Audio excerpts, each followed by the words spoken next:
नमस्ते। आज हम एक ऐसे आइडिया को समझने की कोशिश करेंगे जो शायद हमारे पूरे यूनिवर्स की बुनियाद हो, शून्य। शुरुआत एक बहुत ही सीधे से सवाल से करते हैं। जो जगह खाली दिखती है, क्या वो सच में खाली होती है ना? हम सब तो यही सोचते हैं कि भाई कुछ नहीं का मतलब है सचमुच कुछ भी नहीं। सदियों से हम यही मानते आए हैं कि वॉइड मतलब एक खालीपन जहां कुछ नहीं है। लेकिन सोचिए जरा, क्या हो अगर यही कुछ नहीं इस पूरे यूनिवर्स की सबसे ताकतवर कोई चीज हो। आइए इसी कमाल के आइडिया को थोड़ा और खंगालते हैं। तो चलिए शुरू करते हैं। सबसे पहले समझते हैं इस कुछ नहीं होने के पीछे छिपे विरोधाभास को, इसके पैराडॉक्स को। अब यहां देखिए, दो आइडियाज एक दूसरे के बिल्कुल उलट हैं। एक तरफ है हमारी रोजमर्रा की सोच, वॉइड मतलब एब्सोल्यूट खालीपन जहां कुछ भी नहीं, और दूसरे तरफ एक बिल्कुल ही रेडिकल आइडिया है कि वॉइड असल में संभावनाओं से लबालब भरा हुआ है। एक ऐसा भरा हुआ खालीपन जिसे प्लेनम भी कहते हैं, जो हर चीज का सोर्स है। अच्छा, तो ये कमाल का आइडिया आया कहाँ से?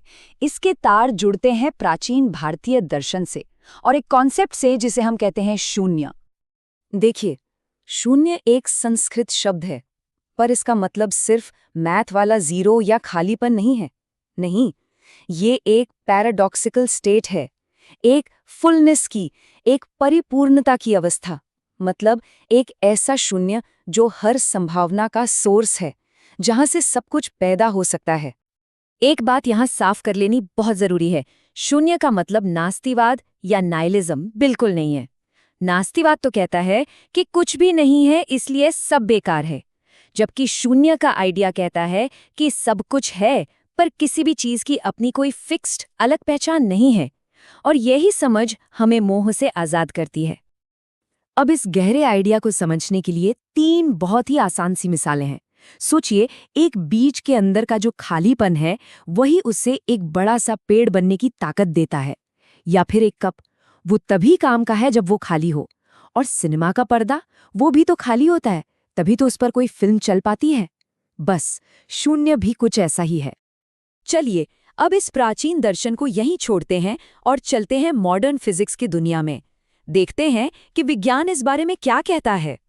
तो सवाल वही है, मॉडर्न फिजिक्स के हिसाब से कॉस्मिक वैक्यूम में, यानी कि तारों और गैलेक्सीज के बीच की उस अंतहीन खाली जगह में आखिर है क्या? और इसका जवाब सच में चौंकाने वाला है। वो जगह बिल्कुल भी खाली नहीं है। वहां बिग बैंग के बाद बची हुई हल्की फुल्की एनर्जी है, कुछ हाइड्रोजन के एटम हैं, अरबों न्यूट्रिनो हैं। पर जो सबसे जरूरी चीज है वो है अदृश्य क्वांटम फील्ड्स। ये एनर्जी के जाल की तरह पूरे स्पेस में फैले हैं और इन्हीं में से वर्चुअल पार्टिकल्स लगातार पैदा होते हैं और गायब हो जाते हैं। एक पल के लिए आते हैं और फिर चले जाते हैं।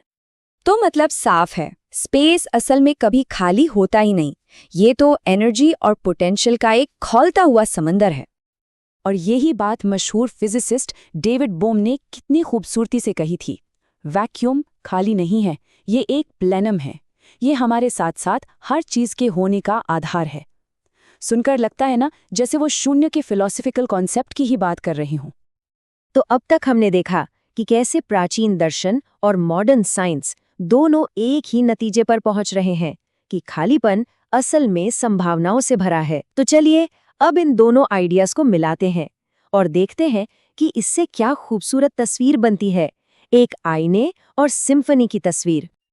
ये सच में कमाल की बात है कि कैसे दो बिल्कुल अलग दुनियाएं एक ही आइडिया पर आकर मिलती हैं। देखिए ना, जिसे भारतीय दर्शन पूर्ण कहता है, यानी संभावनाओं से भरा हुआ, उसे quantum physics zero point energy field कहती है। जिसे दर्शन स्पंद कहता है, एक तरह की आदिकालीन वाइब्रेशन, उसे विज्ञान क्वांटम फ्लक्चुएशन कहता है। ये सिर्फ शब्द नहीं है, ये समानताएं बहुत गहरी हैं। इस कनेक्शन को समझने का एक बहुत ही पावरफुल तरीका है आईने की मिसाल। सोचिए कि शून्य एक परफेक्ट आईने जैसा है। आईने की अपनी कोई शक्ल नहीं होती है ना, पर वो अपने अंदर हर शक्ल को, मैटर, एनर्जी, पूरे यूनिवर्स को रिफ्लेक्ट होने देता है।